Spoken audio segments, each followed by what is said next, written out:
Guys, welcome to my channel Again Expert Classes, and today I'll be explaining you the leftover part of the remaining of the Kite Festival chapter. In previous lecture we had completed till here, right here, and we are going to continue from here today. So let's begin started. In previous lecture I had explained you that what is mean by kite and how they get invented. Kite and Kite Festival has a long history and when the Kite Festival is celebrated. Okay, so let's continue. This day also considers with the festival of Uttarayan, when the sun is said to begin its journey to the northern hemisphere. The people of Gujarat celebrated Uttarayan with a lot of exhaustion, and all businesses comes to a grinding halt for a couple of days. It is also celebrated to mark the end of the winter. तो यहाँ पर कह रहे हैं क्या ये जो day है ये ऐसे टाइम पे होता है जब उत्तरायण होता है. उत्तरायण डेट मीन द सन अपनी जर्नी स्टार्ट कर रहा होता है नॉर्थन हेमिस्फीयर की. ठीक है, और पीपल ऑफ गुजरात इसको सेलिब्रेट करते हैं बहुत ज़्यादा एकदम एक्साइटिंगली, बहुत ज़्यादा एक्सॉस्टिंगली सेलिब्रेट करते हैं. और सारे जो बिजनेस होते हैं वो थोड़ी देर के लिए रुक जाते हैं. ठीक है, और ये एक्चुअली में विंटर की एंड में सेलिब्रेट होता है. Okay, the kite festival begin at dawn and the continues without a pause through a day. Kite festival जब स्टार्ट होता है तो पूरा कंटिन्यू रहता है, पूरा एकदम डे ख़त्म होने तक का. Peoples of all age gather on the terrace or rooftop, friends, neighbor, even total stranger, complete with rooftop, friends, neighbor, even total strangers, complete with one another, and cries of trumpets rends the air when someone cuts the line of a revel.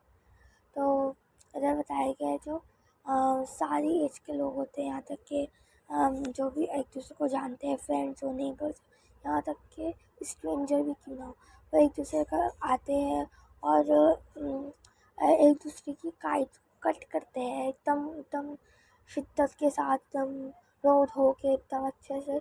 उनके अंदर चाहत होती है कि हम इसके जीत जाए करके. तो ऐसे करके सब ऐसे प्ले करते हैं, चाहे वो नेबर्स हो, फ्रेंड्स हो या स्ट्रेंजर्स हो, एक दूसरे की कट करते हैं kites. A wonderful varieties of kites is seen, and the few sea buyers can choose what he wants. The more serious player prepare a special line for their kites. There is music in the air, and traditional delicacies are specially prepared for the day. तो एकदम wonderful varieties देखने को मिलती है kite की. और जो भी चूसी लोग होते हैं कि हमें ये कलर की काइट चाहिए, हमें ऐसी काइट चाहिए, तो वो वहाँ अपनी काइट चूज़ करते हैं. और स्पेशल जो चीज़ है वो ये है कि ना हम वो लोग अपनी स्पेशल काइट्स भी तैयार करते हैं. ठीक है, और एक अलग ही जो हवा में एक अलग ही म्यूज़िक होता है, और ट्रेडिशनली स्पाइस फूड आइटम भी तैयार करे जाते हैं उस दिन के लिए. ठीक है, कौन से दिन के लिए, जो हमारा डे है ना जिस दिन हम काइट फेस्टिवल सेलिब्रेट करते हैं. Held on the same day, the bigger event, however, is the International Day Festival at Ahmedabad, um, organized by the Gujarat State Tourism Corporation. So एक और सेम डे पे इवेंट होता है international kite festival, और ये अहमदाबाद में organised होता है. ऑर्गेनाइज किसके थ्रू होता है, ये गुजरात स्टेट टूरिज़म कॉर्पोरेशन के थ्रू होता है. ठीक है, और इट इज़ हेल्ड इधर at the Sardar Patel stadium, और ये सरदार पटेल स्टेडियम में भी सेम फेस्टिवल को होल्ड करा जाता है, और पुलिस स्टेडियम में. Okay, the popular festival attracts international kite flyers who demonstrate their skills in flying exhausting kites, and local champion as well. तो ये जो काइट फेस्टिवल है ये इंटरनेशनल काइट फ्लायर्स को अट्रैक्ट करता है, जैसे कोई भी दूसरी कंट्रीज से आए या कोई भी दूसरे सिटीज़ से आए, और उनकी स्किल्स को बताता है. और यहाँ तक कि वो जो बहुत दूर के से लोग आए उनको भी बिलोंग करता है, उनको भी अट्रैक्ट करता है, और लोकल चैम्पियन जो आस पास के होते हैं उन्हें भी अट्रैक्ट करता है कि हम भी जाके खेलें और जीतें, ठीक है। Little India paper kites complete with those from Japan and USA. तो जो हमारा जो छोटा सा इंडिया है, तो वहाँ पर पेपर काइट बनाई जाती है, और जापान और यूएसए और यूके और अदर कंट्री में भी वहाँ पर भी वैसे ही होता है, और पेपर काइट ऐसे compete करा जाता है कि एक दूसरे से चैलेंजेस लगाए जाते हैं, ठीक है।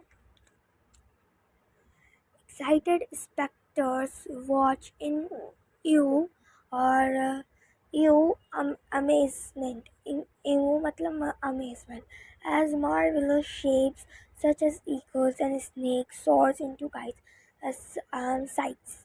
तो इधर आपको बताया गया कि आपको यहाँ पर शेप्स भी दिए जाते हैं अलग अलग काइट्स के, तो बताया जाता है कि एक्साइटेड स्पेक्टिकल्स के लिए आपको एकदम अच्छी अच्छी शेप्स की भी काइट मिल जाती है, ईगलर शेप की, स्नेक शेप्स की भी बहुत सारी काइट्स आती है, अगर आप देखोगे तो बहुत किस्म की काइट्स आती है। One of the highlight of this festival is the Patanga or Kite Bazaar in the heart of Ahmedabad, which is open 24 our है।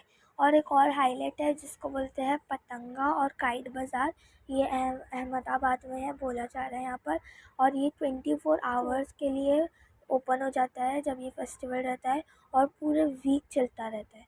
और अगर आप इसको मिड नाइट पे भी विज़िट करोगे तो ये पूरी सिटी एकदम भरा रहता है, आपको लगेगा ही नहीं कि कोई आगे पीछे है या फिर कोई नहीं आया है, ऐसा पूरा खाली खाली है, नहीं, आपको पूरा भरा हुआ दिखेगा, और आपको इससे पता चल जाएगा कि पूरी सिटी, कितने सारे लोग ऑब्सेस्ड है काइट से। People crowd the cities and by their stocks handling through the night. तो पीपल यहाँ पर आते हैं और बार्गेनिंग करते हैं, अपनी ऑब्सेस्ड काइट खरीदते हैं जिन उनको पसंद आती है, या अगर नहीं भी आती है तो वो देखते हैं कि कैसे डिफरेंट टाइप ऑफ काइट्स है। Skilled craftsmen demonstrated age-old kite-making skill and how to prepare the special thread used for kite flying. Mixture of glues and ground glass cover the lines, which are grained and thrown onto reels known as furkeys. These lines dried and rolled rolled glass covered as fleas. These lines go sharp that carelessly used they can cut a finger. So what here is telling, they are telling कि skilled craftsman जो होते हैं ना, जो kite बनाते थे पहले के टाइम पे, वो एक स्पेशल थ्रेड यूज़ करा करते थे, ठीक है, काइट फ्लाइंग के लिए। मिक्सचर विद ग्लू और ग्लास के जो जो कांच होती है उसको वो कर देते हैं, कांच को क्या करते हैं लोग, एकदम पीसेस में कट कर देते हैं, तब उसको पाउडर कर देते हैं, और उस पर ना उसका जो थ्रेड होता है, जो मांझा होता है ना, उसको करते थे, तो ना ये बहुत शार्प हो जाती थी। तो इसको वही इधर बताया गया है कि mixture of glass ground lines का करते थे, और ड्राई करते थे उसको, और उसको क्या कहा जाता था, तो फीड्स कहा जाता था। और ये लाइन है ना, अगर हम एकदम शार्प होती थी और अगर उसको केयरलेसली यूज़ करेंगे ना, तो ये फिंगर को भी कट कर देती, और कभी कभी तो ये जब ज़्यादा शार्प होती थी तो हम उसको टच ही करते थे तो कुछ भी कट हो जाता था, और इसकी वजह से बहुत ज़्यादा बर्ड्स और बहुत ज़्यादा जो फ्लाइंग्स एनिमल्स है, जो एटमॉस्फेयर में रहते हैं, एयर में रहते हैं, उनको बहुत ज़्यादा प्रॉब्लम भी होती है, ठीक है। And the excitement does not end with nightfall. Now it is a time for emulating box kite, often strung on one line to be launched into the sky, called as tulips। तो अभी ये जो अगर रात हो गई है तो इसका मतलब ये नहीं कि ये जो काइट फेस्टिवल की जो शान है वो बंद हो जाएगी। ये पूरा एक और लाइट अप हो जाता है बॉक्स काइट के साथ। जो ये बॉक्स काइट होती है वो पूरा लोग ऐसे हवा में छोड़ देते हैं, और इसको लॉन्च करते हैं स्काई में, ऐसे छोड़ देते हैं, एकदम लाइटेड होती है वो। तो इसको हम कहते हैं बॉक्स काइट, ठीक है, और इसको कहते हैं हम तुलक्स। ये जो हमारा अकरेंस हो रहा है इसको हम कहते हैं तुलक्स। They add a grand beauty to the dark sky. अब ये अंधेरा हो गया तो ये बहुत एक अच्छी ब्यूटी लाता है. If you can search tulips in Google, so you will be able to understand what is mean by it. It is a box kite lantern time का हवा में छोड़ते हैं लोग, and compete with the brilliance of the sky. और brilliance of the stars में जाता है वो, एकदम एकदम बहुत ही अच्छा सिनेरियो रहता है. Okay, that's for the today lecture. What an amazing lecture it was. So I hope you understood this lecture. If you like it, like, share with your friends and subscribe. Thanks for watching.